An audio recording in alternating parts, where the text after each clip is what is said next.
Déclaration de solidarité avec le peuple congolais contre l'impérialisme et le pillage. Nous, membres du Centre Thomas Sankara, élevons aujourd'hui notre voix pour exprimer notre solidarité inconditionnelle avec le vaillant peuple de la République démocratique du Congo. En ce 2 août, la nation congolaise se recueille. Honorer la mémoire des millions de femmes, d'hommes et d'enfants victimes d'actes directs et indirects de la plus longue et meurtrière tragédie que connue l'humanité depuis la Seconde Guerre mondiale. La RDC possède des terres agricoles les plus étendues d'Afrique, avec près de 80 millions d'hectares de terres arables. Ce potentiel lui confère la capacité de nourrir jusqu'à 2 milliards de personnes, soit près du double de la population africaine actuelle. Son fleuve, le Congo, détient une puissance hydraulique suffisante pour alimenter en électricité non seulement toute l'Afrique, mais aussi le sud de l'Europe et certaines régions du Moyen-Orient. Depuis des décennies, le Congo subit les affres d'une guerre de basse intensité, de conflits armés récurrents et d'un pillage volonté de ses richesses naturelles. Ce drame humanitaire permanent qui ensanglante notamment l'Est du pays n'est pas une fatalité interne. Il est le fruit direct de la cupidité des multinationales et des stratégies impérialistes assoiffées de minerais stratégiques tels que le coltan, le cobalt, l'or, l'uranium, le caoutchouc, l'étain et le lithium, nécessaires à la domination technologique et économique mondiale.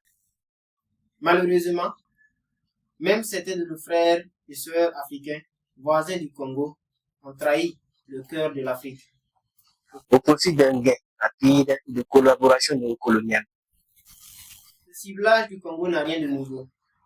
Nous nous souvenons de l'État libre du Congo, où le roi Léopold II a commis un génocide pour le caoutchouc et l'ivoire. Nous nous souvenons du colonialisme belge, qui a perpétué cet holocauste.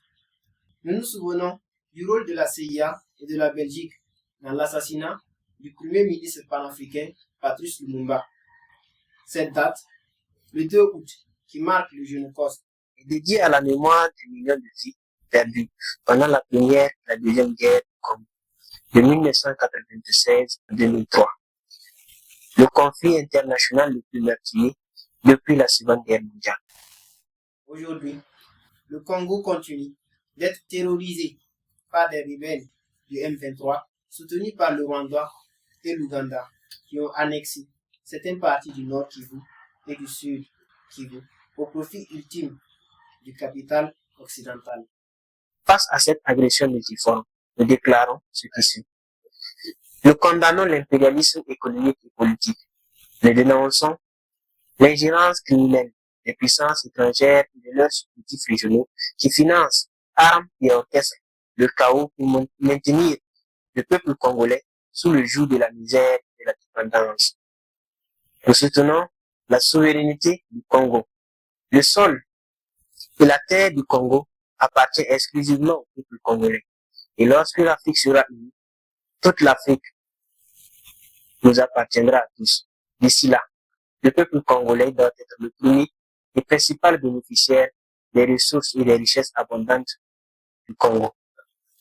Nulle puissance extérieure, ni aucun cartel capitaliste ne peut s'arroger le droit de disposer de la vie et de l'avenir de millions de Congolais.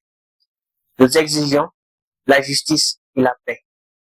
Nous exigeons la fin immédiate du soutien aux milices et aux groupes armés déstabilisateurs tels que le M23, ainsi que la cessation de ce génocide silencieux qui endeuille les familles congolaises. Nous considérons que ce groupe bénéficie du soutien du Rwanda, de l'Ouganda et de toutes les forces du capitalisme industriel occidental. Les terroristes qui nous font vivre dans la terreur au Sahel trouvent leur équivalent dans le M23 au Congo.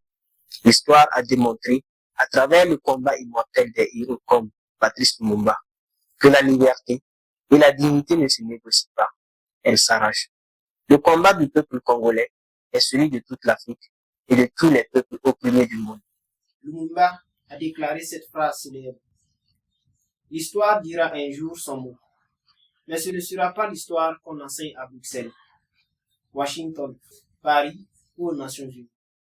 Mais celle qu'on enseignera dans les pays affranchis du colonialisme et de ses fantoches. L'Afrique écrira sa propre histoire et elle sera au nord et au sud du Sahara, une histoire de gloire et de dignité. Le Congo ne sera jamais vaincu. Le peuple congolais vaincra. Vive le Congo, vive l'unité africaine, la patrie ou la patrie ou la...